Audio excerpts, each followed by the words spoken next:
99 FM, your inspiration station. You are tuned into The Kingdom with Skrypt, and it is time now for our warm-up session. And we have a very, very special guest in the studio, currently a member of the Brave Warriors squad, and the only member to score at our last Afcon games. And if you were a fly in the room and you saw the way I celebrated that goal, it was like I had scored it myself. Joslin Kamatuka is one of our Namibian players making a name for themselves in the PSL in South Africa, and Joslin currently plays for Baroka, and he joins us in studio today. Joslin, what's popping, my brother?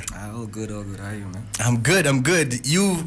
Where do we even start, man? Because you had a unorthodox rise to football in South Africa. You know, many players they transfer from club to club a bit differently than you. You really work at yourself. You had to make your name in the lower division first before you earned your move to the PSL. But take us back to the youth days. Like, who was Joslin Kamatuka when he was playing at SKW? You know, your stint with Tigers. You also did your thing for African Stars. Walk me through your footballing career when you were in Namibia. Well, thanks for having me. Yeah, like you said, I had to work my way up, man, you know. So I had a lot of pressure. You know my brother. So it was always Sean. So yeah. I didn't take it as competition or anything, but I just knew. He said he was better than me. Yeah. But I knew he's good. But like for me, we didn't play the same position. So I just took it like, no, he can't do what I do, and I can't do what he does. You see, so, but I think that played a big role in me pushing, to just prove people wrong. How many years older is Sean? He's a year older than me. So you guys, and that's pressure because you're playing in relatively the same teams. Yeah. And I remember because I'm a bit younger than you, maybe a year or two. Yeah. And when we were lighties now playing, it was always just like the Kamatuka boys. Yeah. And Sean, people really spoke of Sean so highly. Highly. Till today, bro. Till today. In camp. If you go Really? in the national team camp, yeah, it always be, yeah, you good, but Sean. Yes, isn't it? But then you worked your way off because you were at SKW as a youth player. Yeah. You played in the Namibian Premier League as well. You had your stint with Stars. That one probably made the Herero community Very happy. very, very happy, myself included. It was a big one for the family, and you played for Tigers as well. Yeah, Tigers was like one match or 2 games. Was this Hagegenkoop Cup. Yeah, and after that's when I left. I actually gave up on the game. Is it? Yeah, because of the league not having The structure. sponsors and no money. And, you know, my daughter was born recently then, and so I went to work on a mine, man, because I needed to make money. So how does a footballer keep fit and keep the dream alive in a mine? I gave up basically, so I wasn't keeping fit. So I was just there, I was working, and I just had, all I had was like the memories, the newspaper articles and stuff, put it on the wall. Yeah. Yeah, and then the mine was actually a blessing in disguise for me, because I actually used it as rehabilitation. Because my life before I went there was, I was confused, man. Yeah. I didn't know what I wanted. I actually knew that I wanted to play, but I didn't know what I had to do to reach the levels, you see. So when I went there for like for 6 months, 6 to 8 months or so. And then everything changed from there. When the mine closed, I told myself I know what to do now. I'm gonna chase the dream again. And so went back to Cape Town because I did a course there that I didn't finish. So I went back there to finish the course, but Really to play football. really to go look for a team. So how did Cape Umoya come around? Cape Umoya, they used to be Platinum Stars. They were based in Rustenburg, but then they got relegated, and then they came to Cape Town. So Wangu Gomez was playing there. Okay. Yeah, so I called him and then I asked him where the venue is, and he just told me that, and I came. And I gave them my resume, spoke to the coach. He said I should come, and I was there on trial for like 2 weeks.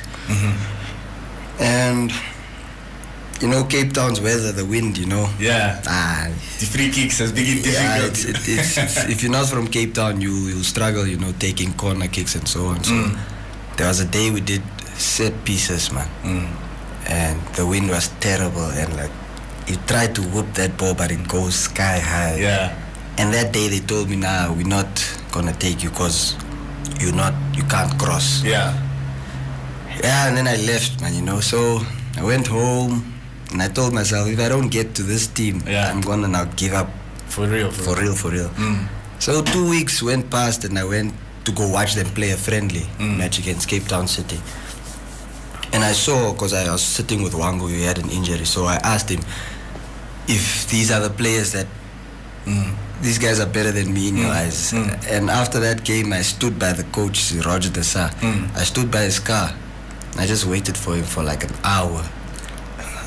I was like, boss, you're taking me one way or another. Yeah, and then he had a conversation there with some agent there, but he thought maybe I'll leave. But I just stood there. I was alone, and when he came and he saw me, he started laughing. He's like, "You really want to play?" I'm like, "Yeah." He said, "Come Monday."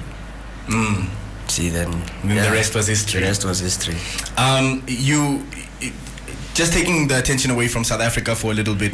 You also won the COSAFA Cup, and is Namibia's, I guess, most recent trophy. How was that feeling, putting on the national team jersey and winning a trophy? Yeah, bruh, it's priceless, man. Nah? Yeah, although I didn't play much at the COSAFA, I think I played 2 games. Maybe 20 minutes, both games, of, let's say 30. But yeah, like, you know, whether you play or not, you do contribute, you know. Because like for me, I had a lot of competition. That's why playing for the national team didn't come easy. I knew I was good enough to play, but the players that were there, and I mean, you had the Shitembis, you had Dion, you had Awilo. People that had already made a name for themselves. And they come from under 20, under 17, under 20, under 23. Like they were in the setup. I've never played junior level. I just went straight in. So those were the guys that I had to compete with. And I know for a fact my contribution to, even though I didn't play, I did give them competition. So I did keep them on their toes, which it does make a team better, you know. Yeah. Whether you play or not, but what you do, it keeps someone busy. And that eventually, earned you your place in the Afcon, man. Being the only goal scorer for Namibia at the Afcon games against a team, it was Ghana, wasn't it? Ivory Coast. Yeah. It was Ivory Coast. And, the Ivorians are African giants. These are teams that, we grew up watching, looking at these players, and to see Joslin Kamatuka take the ball round the defender and slot it past the goalkeeper, do you relive that? Is that something you think about constantly, or what's that feeling like, man? Bruh. Biggest stage in Africa. Biggest stage. I actually watch that game every time, like before a match. Is it? Yeah. Do you think that's one of your best performances? Yeah, in my whole life. Really? Yeah. Even some of because we've seen some of the games you played. There's a goal you scored for Baroka where from the goalkeeper, I guess you spun around the defender and you ran from the halfway line and scored.